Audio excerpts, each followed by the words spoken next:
지방직 문제를 풀기 전에 이의제기 기간이 내일까지니까 문제를 쭉 봤더니 인사혁신처에서 출제한 지방직 문제는 특별히 이의제기할 만한 것이 안 보였는데, 서울시에서 출제한 서울시 세무직렬의 지방세 부분에서 선택 과목으로 있는 경제학원론 과목에서 이의제기할 만한 문제가 하나 보여서 이것부터 먼저 풀어보겠습니다.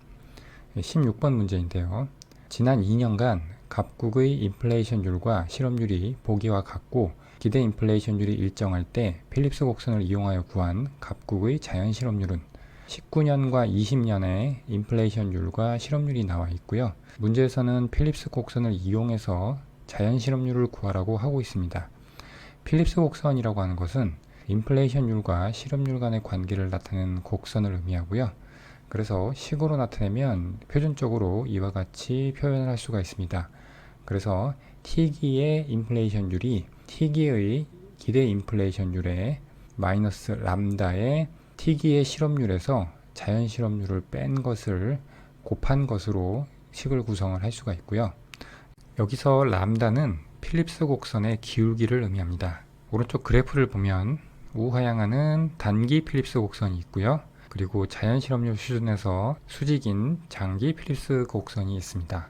그리고 우리는 단기 필립스 곡선식에서 자연 실업률을 구할 수가 있는데, 기대 인플레이션율과 인플레이션율이 같다는 조건이 만족이 되면 자연 실업률을 도출할 수가 있습니다. 그러면 먼저 람다를 구해 보겠는데, 람다는 필립스 곡선의 기울기죠. 문제에서 19년과 20년의 인플레이션율과 실업률이 주어졌는데, 기울기라고 하는 것은 실업률 변화분 분의 인플레이션율의 변화분이 되겠죠. 그러면 표에서 실업률이 2%포인트 변할 때 인플레이션율이 4%포인트 변화하니까 2분의 4 해서 람다는 2가 됩니다. 그리고 인플레이션율과 실업률 간의 방향이 반대죠. 실업률은 감소하는데 인플레이션은 증가했죠. 그래서 기울기는 이 그래프에서 보듯이 음수가 되는데 이 앞에 마이너스가 있으니까 람다는 2가 되겠습니다. 그 다음 문제에서 기대 인플레이션율이 일정하다는 조건이 주어져 있고, 보기에서 주어진 19년과 20년의 인플레이션율과 실업률을 가지고 자연 실업률을 도출을 해 보겠습니다.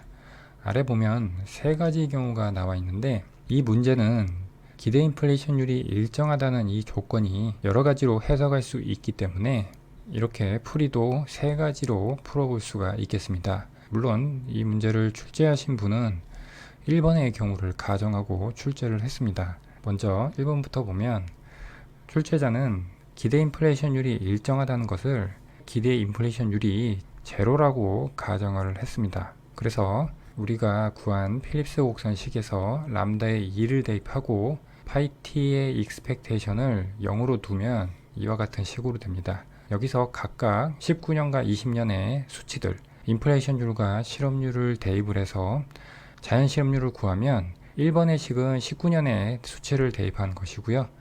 2번은 20년의 수치를 대입한 것입니다. 그런데 1번과 2번을 정리하면 각각 자연 실업률은 동일하게 12.5%가 나옵니다.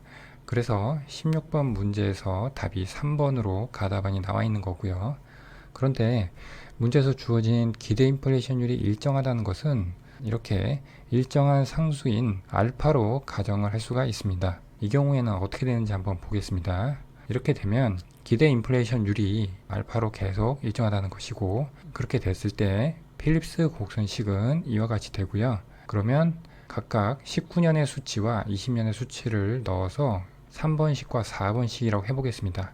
우리가 구해야 되는 미지수는 알파와 un인데, 지금 3번식과 4번식을 보면 상수들 3번에서는 마이너스 20이고 4번에서는 마이너스 16인데, 이것을 좌변으로 넘기면 둘 다 25가 됩니다. 즉 3번식과 4번식은 동일한 식이 되고, 그렇다면 미지수는 두 개인데 실질적으로 식은 하나의 식이 돼서 un은 알파의 값에 따라 무수히 많은 값을 갖게 됩니다. 그래서 자연 실업률 값은 정할 수가 없을 정도로 많기 때문에 부정이 되고요. 이렇게 해석을 한다면 16번 문제는 모든 보기가 답이 될 수 있기 때문에 모두 정답 처리를 해야 됩니다. 그 다음 세 번째 경우입니다. 세 번째 경우는 기대 인플레이션율이 그 전기의 인플레이션율과 같게 설정이 된다고 가정을 하는 것입니다. 즉 정태적 기대인데 물론 19년 이전에 18년이 있을 것이고 계속 과거의 데이터들이 있었을 것입니다. 그런데 문제에서는 19년부터 주어졌으니까 19년을 기준으로 두고 필립스 곡선을 구해 보겠습니다. T기를 2020년, T-1기를 2019년이라고 하면 그러면 우리가 2020년에 필립스 곡선식을 세웠다고 할 때 이와 같이 되고 기대 인플레이션율이 T-1기의 인플레이션율과 같으니까 이렇게 바꿔주면 되죠. 그러면 이 식에다 2020년의 수치를 대입을 하겠습니다. 인플레이션율은 9%, 그리고 기대 인플레이션율은 전기의 인플레이션율이니까 19년의 인플레이션율인 5%를 대입을 하고요. 람다가 2였고 그리고 2020년의 실업률은 8%였고요. 마이너스 자연 실업률이 되겠습니다.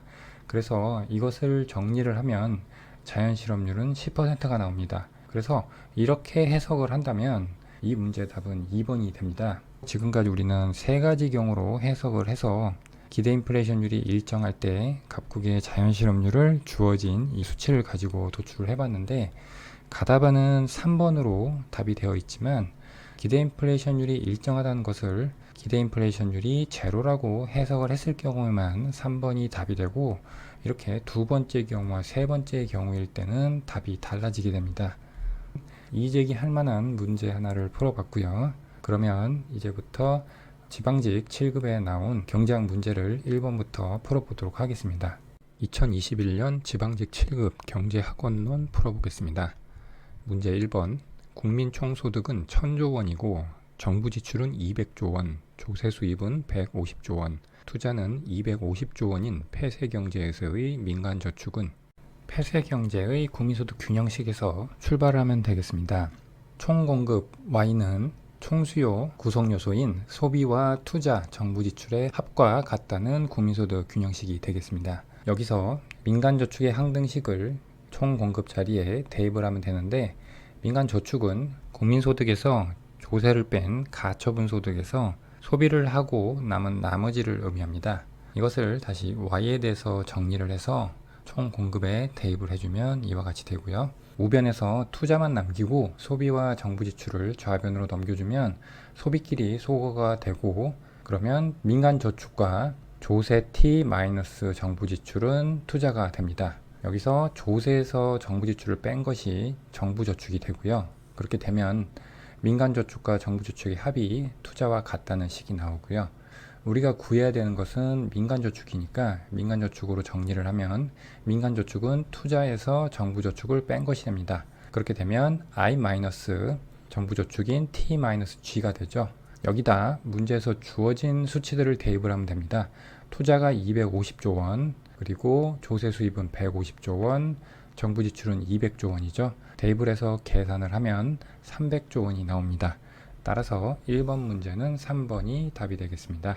2번, 갑국은 폐쇄경제로 ISLM 곡선이 만나는 균형 상태에 있다. 갑국에서 이자율은 현 수준을 유지하면서 국민소득만 상승시키는 것이 가능한 정책조합은 단 IS 곡선과 LM 곡선은 각각 우하향, 우상향한다. 폐쇄경제의 ISLM 곡선을 그려봤고요. 문제에서 주어진 대로 우하향하는 IS 곡선과 우상향하는 LM 곡선이 최초에 E0라는 점에서 균형을 이루고 있었습니다. 이때 이자율을 R이라고 하면 이 R을 유지하면서 국민소득 Y만 상승시키는 정책 조합을 구하라는 건데 그렇게 되기 위해서는 IS 곡선과 LN 곡선이 모두 우측 이동을 하되 같은 폭으로 이동을 해서 이자율은 유지한 상태에서 국민소득만 상승하는 모습이 돼야 됩니다.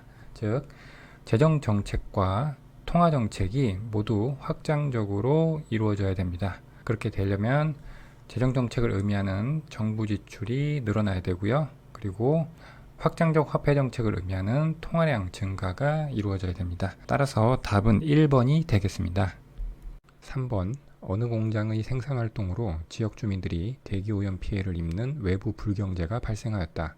공장의 사적 한계비용 함수는 PMC는 1 더하기 EQ이고 사회적 한계비용 함수는 SMC는 4 더하기 2Q이다. 수요 곡선 QD가 40-P일 때 외부 불경제로 인한 사회적 후생 손실은 단 P는 가격, QD는 수요량, Q는 생산량이다. 3번은 외부 효과에 관한 문제고요. 외부 불경제가 발생하고 있는 문제가 되겠습니다. 이 문제를 풀기 위해서 사회적 최적 수준과 시장에 맡겨뒀을 때 발생하는 균형 수준을 구해서 비교를 하면 되겠습니다. 문제에서 주어진 조건을 가지고 하나씩 구해보면, 먼저 사회적 최적 수준을 구하기 위해서 사회적 한계 비용과 사회적 한계 편익이 일치하는 조건을 가지고 도출하면 되겠습니다.